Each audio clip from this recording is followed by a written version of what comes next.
You're watching Newsday TV. Thanks for joining us. I'm Ken Bufa. Police say a mother found her adult daughter shot to death outside of their More Riches apartment complex. Now, police were called to the Tall Oaks complex a little after 8 this morning. The woman's body was found inside of a car. Police have not released the victim's identity. And a former PTA president has been charged with stealing $27,000 from the group. Prosecutors say Pamela McManus used the money to use on personal expenses. And the 42-year-old was the PTA president for Nokomis Elementary in the Sachem district. The Holbrook woman is due back in court next month. And Jones Beach reopened today with stepped-up security after police were called in to break up a rowdy crowd of nearly 500 students. They are requesting that they examine coolers to make sure there is no contraband, nothing that would be prohibited, such as weapons, alcohol, etc. Now, police say an 18-year-old was arrested yesterday after allegedly approaching officers and showing them a fake gun. 4 people were also hurt as a result of the fights in the crowd.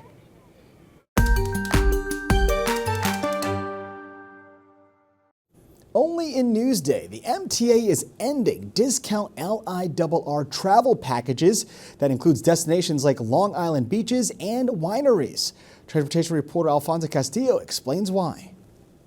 This caught a lot of people by surprise. This is what they call the MTA Away program, which is these travel getaway packages that are available at ticket machines. They give you combined admission to things like beaches or theme parks and railroad fares at a discount, sometimes a very big discount. I heard from the MTA with their official explanation, and what they say is that the program was underutilized, especially as riders increasingly have moved over to digital tickets instead of paper tickets, which is what you would need to get these discounts. You know, I talked to somebody who said the total cost of his trip from Penn Station to Fire Island would be about, I think, $43, he said, and this included railroad tickets, a taxi to the ferry, and then ferry to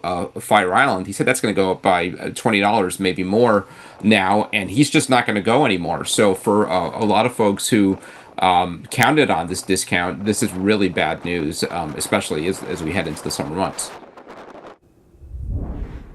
Only in Newsday, data shows drivers high on drugs are tearing apart Long Island families, and there's a new push to get them off the streets.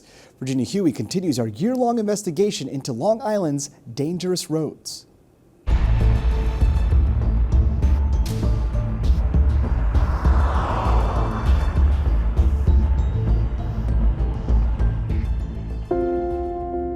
I saw him take his very first breath and his very last breath. Like, I really wouldn't ever wish that on anybody. Erica Woods of Brentwood is living with the heartache of losing her son, Eric McPherson. The 19-year-old had recently graduated from Longwood High School with honors when he was struck and killed while he biked home from his first job last October. Police charged the driver with vehicular manslaughter and being high on marijuana. They decided that offering him 90 days community service and 5 years probation was sufficient enough for someone's life being taken.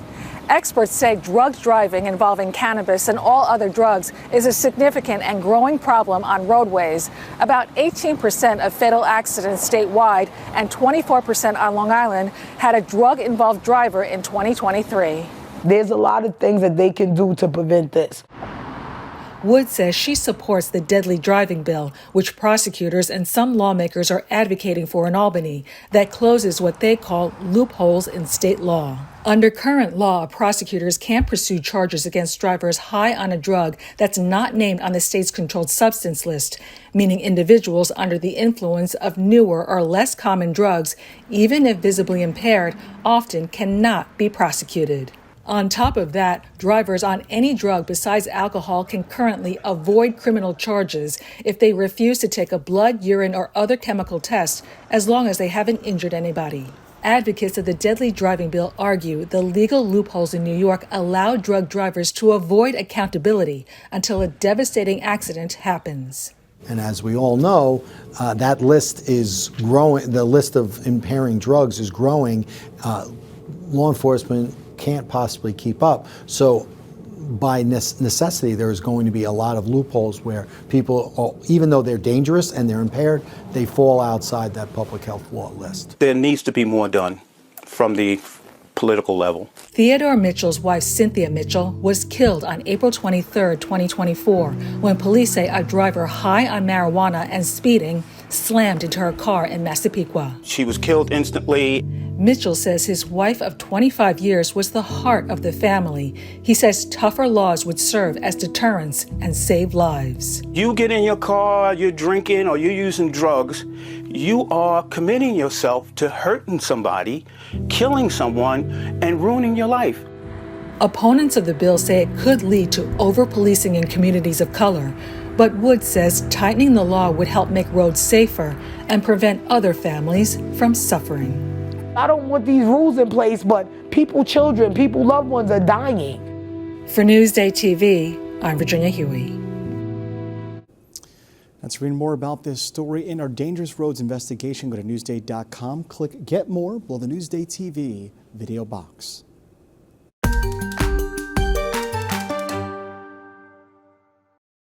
Whenever I see your face, you always make me smile. Oh, well, that's good. Yes, it's very good. Very good. But let me ask you all, does this look like the face, zoom in, of a serial killer? Long Island's own Steve Guttenberg totally transformed for his role as a murderer in the Lifetime movie Kidnapped by a Killer, the Heather Robinson story. I did an hour and a half of makeup. I did a different walk, a different posture, created a different, somewhat of a different voice for myself. But what I wanted to do was give an image of a man who was hiding in plain sight. The film is based on the true story of Heather Robinson, who was abducted as a baby and raised by the family of a serial killer who was convicted of murdering her mother. It's a horrible story, but the way it's presented, I'm very proud of the movie and I'm very proud of my work in it. Can you believe it? An actor really only gets to play a serial killer basically once in his life. It's not something that you play all the time. Oh, he's the serial killer, let's bring him on. In real life, Steve made headlines for his help in the Pacific Palisades wildfires. By 10:30, 11 o'clock, people were abandoning their cars in the middle of the street. And the fire personnel couldn't get through, so I started getting in cars, starting them and pushing them onto the curbs, and made a little pathway. The last 3 days, I've seen such tragedy. Actually stayed 7 days, 6 nights. We had no water, we had no heat, we had electricity, but no gas. I thought, as long as I'm gonna live and, be displaced, why don't I come home to New York? You could see Steve on screen on Lifetime Saturday night, and look for him around Long Island this summer. I'm going to be going to Tobay a little bit. All right. And, you know the spots. Going up Sagamore Hill, which is one of my favorite places. Great place. Sagamore Hill and, Oyster Bay. And I love being here on the East Coast. This is my tribe. This is where I come from.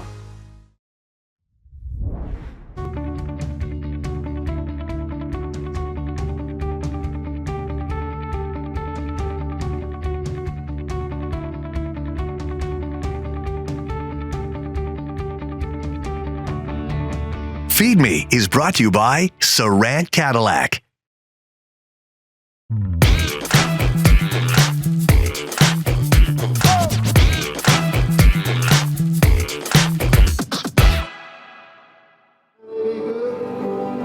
The sunny days of spring and summer bring out the food trucks. One of those truck meetings takes place on Fridays at the Good Shepherd Lutheran Church in Levittown. So how many trucks are here this year? We have 11 trucks. Okay. And it's just a place to get together every Friday night. So tell me a little bit about your church, because you guys have had a rough time. Such a rough time. So we are back. We had our official grand opening last Sunday. And after a fire. Christmas Day of 2020.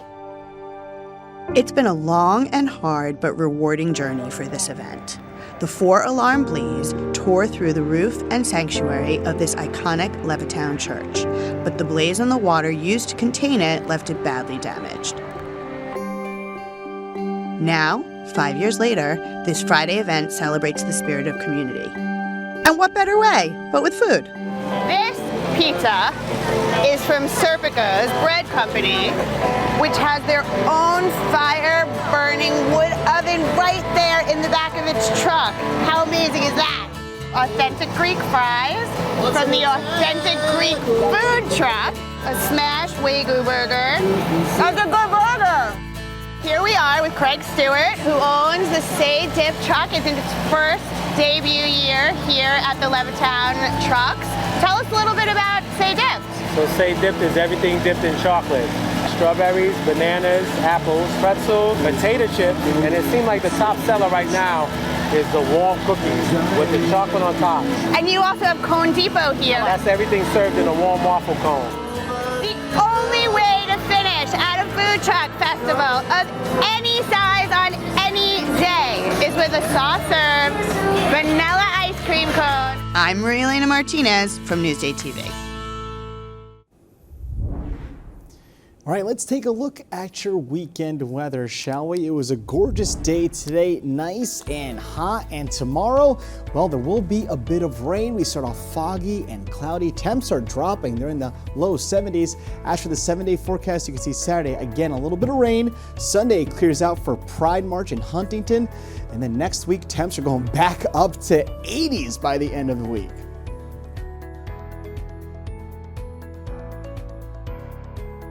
Long Island weather is brought to you by Fire Island Ferries.